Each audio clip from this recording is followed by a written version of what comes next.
आज गोलियों की आवाज से गूंज उठा श्रीनगर का हैदरपुरा इलाका।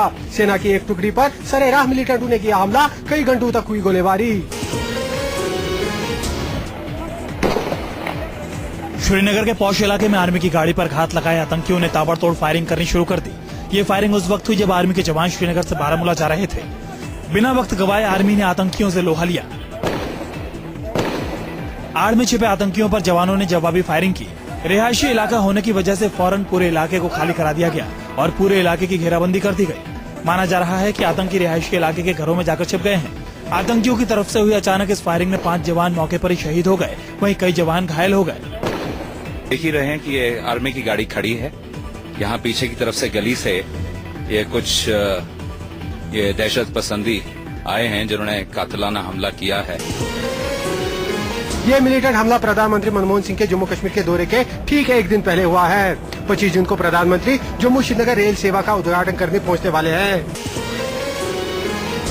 श्रीनगर के हैदरपुरा इलाके में हुई इस हमले की नजदीकी तस्वीरें दिखा रहे हैं हम आपको। ये आप देखिए, ये वो गाड़ी है जिसपे यहाँ पे फायरिंग की गई। इस गाड़ी पे जो है मिलिटेंटों ने अटैक किया था और ये आप बिल्कुल देख सकते हैं ब्लड स्टेन्स है।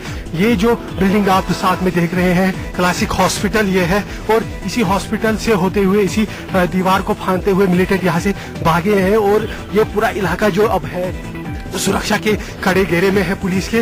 और ये वो मुख्य आप ये स्पॉट देख लीजिए जहाँ पे ये मुख्य हमला हुआ था। और बिल्कुल आप देखिए अभी भी जो है यहाँ पे सेना के जवान पोजीशन लिए हुए हैं और यहाँ पे ही मुख्य यहाँ पे अटैक हुआ था। आप अंदाजा लगा सकते हैं कि 5 जवान जो हमें अभी तक सूचना मिली है, 5 जवान जो है वो यहाँ पे मारे गए हैं सेना के और कई घायल है। ये मरने वालों की, शहीद होने वालों की संख्या यहाँ पे बढ़ भी सकती है और पूरा इलाका अब सैनिटाइज हो रहा है। और ये आप देख सकते हैं इस वक्त भी जो है सेना के जवान भाग रहे हैं। सिक्योरिटी फोर्सेस के जवान जो है वो इलाके में घूम रहे हैं। प्रधानमंत्री दौरे से पहले इस तरह की यहाँ पे घटना सामने आ रही है और ये दर्शाता है कि किस प्रकार से मिलिटेंट जो है यहाँ पे जो वायलेंस बढ़ाने के मूड में है और अपनी जो कार्रवाई है वो स्पष्ट करने जा रहे हैं। श्रीनगर में आज दिन दहाड़े हुए आतंकी हमले की जिम्मेदारी आतंकी संगठन हिजबुल मुजाहिदीन ने ली है। इस अटैक के बाद श्रीनगर में हाई अलर्ट घोषित कर दिया गया है। आतंकियों और सेना के जवानों के बीच लाइव एनकाउंटर की ये तस्वीरें श्रीनगर के बारामूला हाईवे की हैं। समाचार एजेंसी पीटीआई के मुताबिक इस हमले की जिम्मेदारी आतंकी संगठन हिजबुल मुजाहिदीन ने ली है। हिजबुल के आतंकी आज हाईवे पर घात लगाए बैठे हुए थे। जैसे ही सेना का एक वाहन हाईवे से होकर गुजरा तो AK-47 से लैस आतंकियों ने एक के बाद एक कई दर्जनों फायरिंग की। जब तक सेना ने मोर्चा संभाला तब तक आतंकी रिहायशी इलाके में बनी 4 बिल्डिंगों में जा छिपे। चश्मदीदों के मुताबिक आतंकी 2 ग्रुप में गए थे और कुछ आतंकियों को बाइक पर आते हुए देखा गया था। हेलीकॉप्टर से भी गश्त लगाई गई ताकि आतंकियों का पता लगाया जा सके। आतंकी हमले के फौरन बाद पूरे इलाके को जम्मू कश्मीर पुलिस, CRPF और सेना ने घेर लिया है और पूरे इलाके की छानबीन की जा रही है। लेकिन इस हमले को कितने आतंकियों ने अंजाम दिया ये अभी तक पता नहीं चल पाया है। कांग्रेस अध्यक्ष सोनिया गांधी ने राहत सामग्री से भरे हुए 125 ट्रकों को पार्टी मुख्यालय 24 अकबर रोड से झंडी दिखाकर रवाना किया।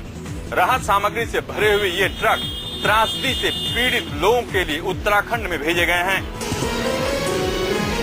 ये तस्वीर उस वक्त की है जब आज यूपीए चेयरपर्सन सोनिया गांधी ने झंडी दिखाकर 125 ट्रकों को राहत सामग्री लेकर उत्तराखंड भेजा।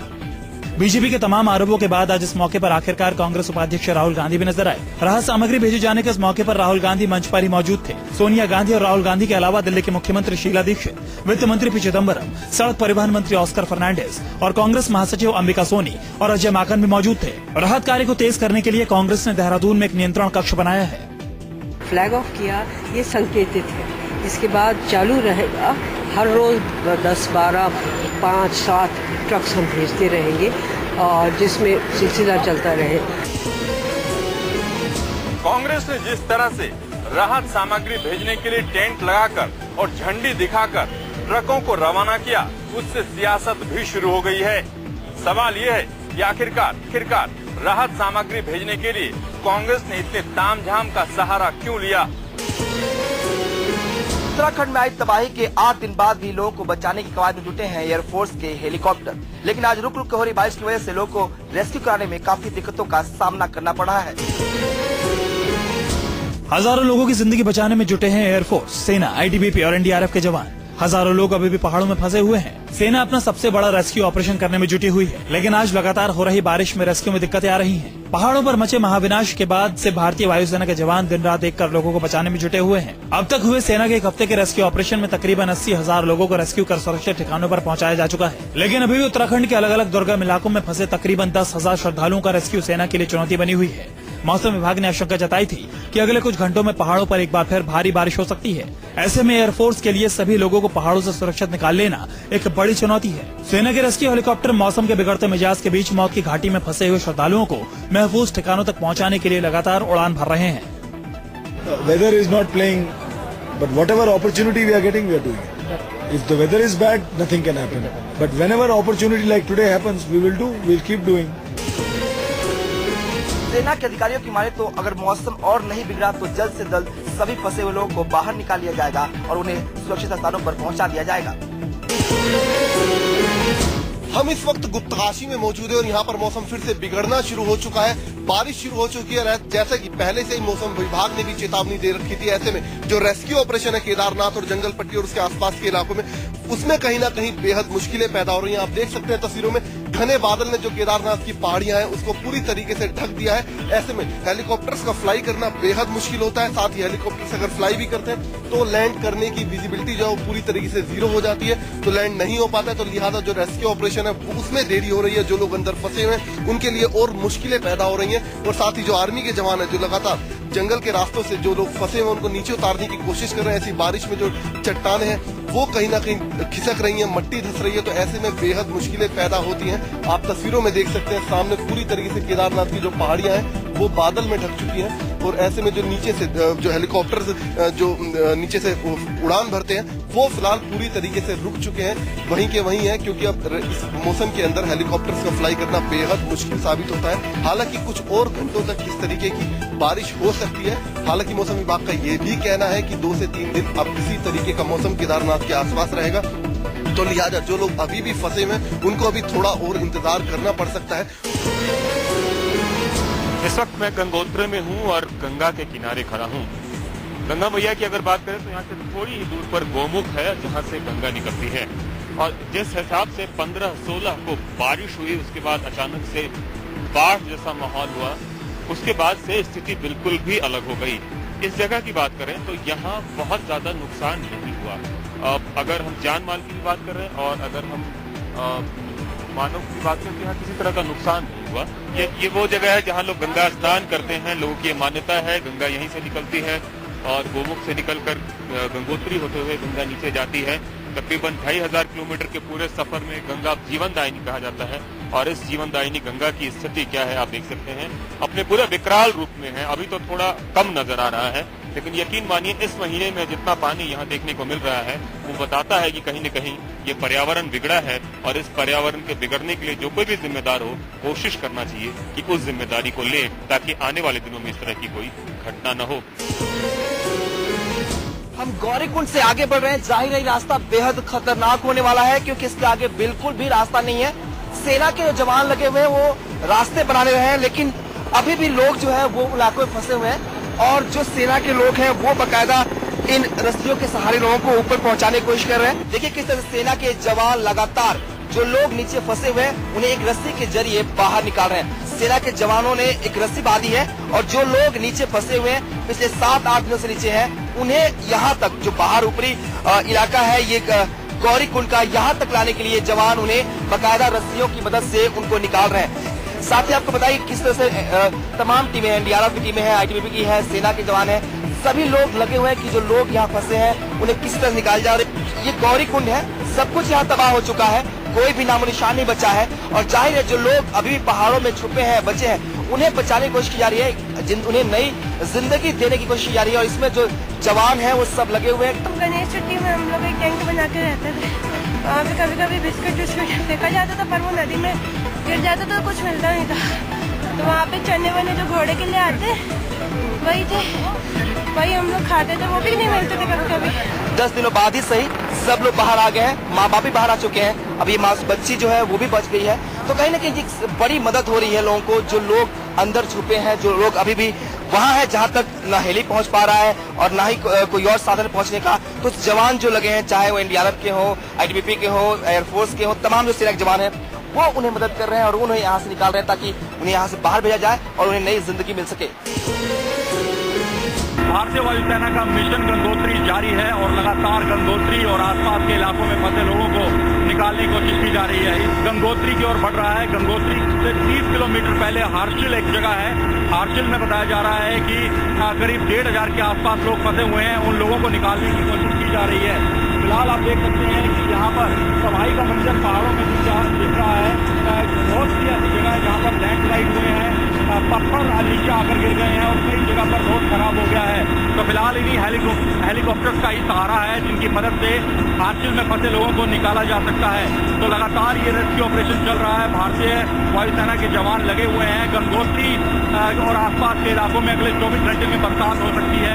इसी के चलते जल्द से जल्द भारतीय वायुसेना के जवान ये ऑपरेशन पूरा करना चाहते हैं। भारतीय वायुसेना के हेलीकॉप्टर में खाने पीने का सामान भी लेकर जाया जा रहा है ताकि जो लोग वहाँ पर फंसे हुए हैं, क्योंकि ये मुमकिन नहीं है कि एकदम से सभी लोगों को वहाँ से निकाल लिया जाए, धीरे धीरे करके पूरे ऑपरेशन को किया जा रहा है। तो ऐसे में उनके लिए दवाइयाँ, खाने का सामान और कंबल वगैरह ये सब सामान भी भारतीय वायुसेना के हेलीकॉप्टर में साथ लेकर जाया जा रहा है। तो फिलहाल मिशन गंगोत्री जो है भारतीय वायुसेना का वो लगातार जारी है और अगले 24 घंटे खत्म होने से पहले वहां पर फंसे लोगों को निकालना एक बड़ी चुनौती है। लेकिन भारतीय वायुसेना के जवान इस चुनौती का बड़ी ही मजबूती के साथ सामना कर रहे हैं। इस वक्त हम हजारों फीट खाई में नीचे हैं और गोविंद घाट का ये इलाका है। 1000 लोग तकरीबन 4 दिन से यहाँ पर फंसे हुए हैं और उनके पास न खाना है न पानी है। हेलीकॉप्टर के जरिए उनको खाने पीने का सामान दिया जा रहा है, लेकिन आप देख पा रहे हैं लोग इतने भूखे हैं कि जब भी सामान गिराया जाता है तो आपस में लूटपाट हो जाती है। 1000 लोग, ये आपको बताते हैं कि जो गोविंद घाट का इलाका है सिखों का धर्मस्थल है और यहाँ से जो यात्रा शुरू होती है वो जाकर हिमखंड पर आती है। और आप देख पा रहे हैं ये जो इलाका है, अगर इस इलाके की बात की जाए तो ये इलाका, यहाँ पर एक पुल था, पुल बुरी तरह से ध्वस्त हो चुका है और हेलीकॉप्टर जो है वो अब यहाँ पर आकर लोगों को खाने का सामान, आर्मी वालों को खाने का सामान वो यहाँ पर लोगों को पहुँचा रहा है। और इस रस्सी के सहारे एक एक करके लोगों को निकाला जा रहा है और एक जवान जो है वो यहाँ से नदी को पार करते हुए इस रस्सी के सहारे उस ओर जाता है। उसके बाद वहाँ से किसी एक शख्स को लेकर आता है, लेकिन ऐसे में इन 1000 लोगों को निकाल पाना काफी मुश्किल है। दिन के वक्त ये पूरा रेस्क्यू ऑपरेशन वो चालू रहता है और उसके बाद जैसे ही रात होती है ये रेस्क्यू ऑपरेशन बंद कर दिया जाता है। उत्तराखंड में प्रलय की मार झेल रहे लोगों की सलामती के लिए पूरा देश एकजुट हो गया है। मुसीबत में फंसे लोगों के लिए देश भर से दुआओं का दौर जारी है। हाथों में बैनर और मोमबत्तियां लिए लुधियाना के ये लोग इकट्ठा हुए हैं कुदरत की मार से तबाह हुए लोगों के लिए दुआ मांगने और राहत सामग्री जुटाने के लिए। देश भर से लोग खाने पीने से लेकर जरूरत का सामान उत्तराखंड भेज रहे हैं। तो ये यहाँ पे जो दृश्य है जो यहाँ पे देखा जा सकता है, हजारों हजार का सामान यहाँ पड़ा हुआ है और लोगों ने वो दिया है और अलग अलग चीजें दी हैं। भोपाल में शिवसेना ने उत्तराखंड तबाही में मारे गए लोगों के लिए यज्ञ कर वहां शांति की प्रार्थना की। दूसरी तरफ केंद्रीय मंत्री कपिल सिब्बल ने भी साई मंदिर जाकर उत्तराखंड के लोगों के लिए दुआएं मांगी। आज यहाँ हम इकट्ठे हुए हैं और एक इतना बड़ा हादसा केदारनाथ में हुआ है जिसमें कई लोगों की हार्ट की वजह से मृत्यु भी हो रही है। लेकिन हम राम को तो जपते हैं, लेकिन राम के आदर्शों पे हम नहीं चलते। दुआओं के साथ साथ देश भर के लोग राहत के लिए दूसरी हर संभव मदद में भी जुटे हुए हैं। खाने कपड़े के अलावा पैसों के जरिए भी मदद की जा रही है। उत्तराखंड की प्रलय से जो भी बचकर आया है, हर किसी की आप बीती रोंगटे खड़े कर देने वाली है। ऐसी ही कुछ दिल दहला देने वाली दास्तान यूपी के चंदौली में रहने वाले 22 लोगों की है। उत्तर प्रदेश के चंदौली के इस परिवार के लोगों के आंसू थमने का नाम नहीं ले रहे। अपने रिश्तेदारों से घिरी ये बुजुर्ग मौत को मात देकर केदार घाटी से लौट कर आई है, लेकिन इन्होंने केदारनाथ में जो भयावह नजारा देखा उससे अभी भी खौफजदा हैं। दरअसल उर्मिला पाठक नाम की ये बुजुर्ग तो तबाही में बच गए, लेकिन इनके बाकी साथी इनसे जुदा हो गए। केवल हम लोग वही भीगे कपड़ा पहने हुए थे, उसी तरह से 48 उसमें आदमी मरे पड़े थे। वहीं पर रजाई फेंकी गई थी, भीगी रजाई खींचे तो उससे पैर आ जाता था हाथ में फिर जो सौ पड़ी थी उसका हाथ आ जाता। ऐसी खुशकिस्मत कुसुमवती भी 54 लोगों के जत्थे के साथ चारधाम यात्रा को निकली कुसुमवती कुल 21 लोगों के साथ ही घर लौट पाई। बाकी 32 लोगों को उन्होंने आंखों के सामने बहते देखा। कुसुमवती के मुताबिक वो कई दिनों तक केदारनाथ में भूखी प्यासी शवों के बीच रही। जैसे कि खिड़की रहे और खिड़की से भी पानी पास करके या बालू पानी चट्टान सब आ गया हम लोग के देखकर। मौत को मात देकर केदारनाथ मंदिर से वापस आने वाले लोगों के परिवार वाले खुद को खुशकिस्मत मान रहे हैं, लेकिन जो तबाही और बर्बादी उन्होंने अपनी आंखों के सामने देखी है उसे वो ताउम्र नहीं भुला पाएंगे। दिल्ली से सटे गाजियाबाद की एक बेटी पिछले 8 दिनों से अपने बुजुर्ग पिता का इंतजार कर रही है। पिता अपने 3 दोस्तों के साथ केदारनाथ यात्रा पर गए थे। 2 तो लौट आए, लेकिन 2 की अभी कोई खबर नहीं मिली है। ये है गाजियाबाद के दयानंद नगर में रहने वाले 42 साल के बुजुर्ग लीला कृष्ण खन्ना की बड़ी बेटी और उनकी 2 बहुएं। लीला कृष्ण 16 तारीख को अपने 3 दोस्तों के साथ चारधाम की यात्रा पर गए थे, लेकिन तब से नहीं लौटे। 17 तारीख को केदारनाथ में आई तबाही की खबर जैसे ही परिवार को लगी, उन्होंने लीला कृष्ण से बात करने की कोशिश की, लेकिन उनसे बात न हो सकी। परिवार के मुताबिक लीला कृष्ण के 2 दोस्त तो वापस आ गए, लेकिन इनके पिता का कुछ पता नहीं चला है। लीला कृष्ण की बेटी वंदना के मुताबिक उन्होंने फादर्स डे यानी 16 तारीख को अपने पिता से आखिरी बार बात की थी, लेकिन वो बात भी अधूरी रह गई। बेटा हम दर्शन करके वापस आ गए कि मेरा एक साथी जो है वो ढीला हो गया, तो मैंने तो फोन इसलिए किया कि आज मैं पापा को बोलूं हैप्पी फादर्स डे, लेकिन मैं ये भी नहीं कह पाई। केदारनाथ से बाल बाल बचकर लौटे लीला कृष्ण के दोस्त ब्रिजमोहन खन्ना की माने तो सारे दोस्त आपस में बिछड़ गए थे और जैसे तैसे जान बचाकर वो गाजियाबाद पहुंचे हैं। उत्तराखंड में आई तबाही से निपटने के लिए 8 दिनों से जुटे हैं हमारी सेना, आईटीबीपी और एनडीआरएफ के जवान। घने जंगलों और पहाड़ों में फंसे लोगों के लिए ये जाबाज किसी देवदूत से कम नहीं है। उत्तराखंड में मौत से हर पल लड़ रहे घाटी में फंसे लोगों के लिए देवदूत बनकर आए हैं जवान। आसमान में उड़ते हेलीकॉप्टर्स में बैठे सेना के जवान लोगों को नई जिंदगी देने के लिए जमीन पर उतरे। दिन रात भूखे प्यासे बीमार लोगों की मदद के लिए जुटे हैं हमारे जाबाज सिपाही। अपनी जान हथेली पर रखकर ये बहादुर जवान लोगों को बचाने में जुटे हुए हैं। हजारों मीटर ऊंचे पहाड़ियों पर पहुंचे सेना के जवानों ने मौत को नजदीक से देख रहे लोगों को हिम्मत दी। पत्थर से पत्थर जोड़कर आईटीबीपी के जवानों ने सड़क बनाई, नदियों के ऊपर पगडंडियों से पुल बनाए और रस्सियों के सहारे लोगों को बाहर निकाला। अब तक के सबसे बड़े रेस्क्यू ऑपरेशन में जुटे जवानों ने लोगों को बचाने में कोई कसर नहीं छोड़ी है। बच्चों और बुजुर्गों को कंधों पर लादकर मौत की घाटी से बाहर निकाला। लोगों को पहाड़ों और जंगलों से निकालकर सुरक्षित स्थानों तक पहुंचाया। जो लोग बीमार थे उन्हें हेलीकॉप्टर से लाकर सीधे मेडिकल कैंप तक पहुंचाया। लोगों को दवाएं भी मुहैया कराई। सबसे बढ़िया काम वहाँ की आर्मी कर रही है। आर्मी ने कैंप ओपन किया है। आर्मी सारी व्यवस्था कर रही है, खाने की, पीने की, मेडिकल की सारी व्यवस्था आर्मी कर रही है। आर्मी भगवान है आज वहाँ। देवभूमि में देवदूत बनकर उतरे इन जाबाजों के हौसले को न्यूज़ 24 भी सलाम करता है। बॉलीवुड के दबंग खान यानी सलमान खान की मुश्किलें उस वक्त बढ़ गई जब 2002 हिट एंड रन मामले की सुनवाई करते हुए आज मुंबई की सेशन कोर्ट ने सलमान खान पर गैर इरादतन हत्या का मामला चलाने का आदेश दे दिया। इस साल जनवरी में मजिस्ट्रेट अदालत ने अपने आदेश में कहा था कि हिट एंड रन मामले में सलमान पर गैर इरादतन हत्या का मामला चलाने के लिए पर्याप्त सबूत मौजूद है। इसी आदेश को सलमान खान ने मार्च में चुनौती दी थी, लेकिन उनकी अपील को खारिज कर दिया गया। अब सलमान खान पर गैर इरादतन हत्या का मामला चलाया जाएगा। अगर सलमान खान दोषी पाए जाते हैं तो उन्हें 10 साल तक की सजा हो सकती है। 47 वर्षीय सलमान पर इससे पहले लापरवाही से गाड़ी चलाने के आरोप तय किए गए थे, जिसमें अधिकतम 2 साल की सजा का प्रावधान था। गौरतलब है कि 28 सितंबर 2002 को लैंड क्रूजर कार मुंबई के बांद्रा इलाके में एक बेकरी के बाहर स्थित फुटपाथ पर सो रहे लोगों पर चढ़ गई थी। इस हादसे में एक शख्स की मौत हो गई और 4 अन्य घायल हो गए थे। इस कार को सलमान खान चला रहे थे। अपने डिटेल ऑर्डर में सारे इश्यूज को लेते हुए ये ऑर्डर दिया कि जो है सलमान खान की डिवीजन एप्लीकेशन जो है वो खारिज की जाएगी, खारिज कर दिया और ये बोला कि 1 महीने के अंदर तो 19 तारीख 19 जुलाई तक का समय दिया है।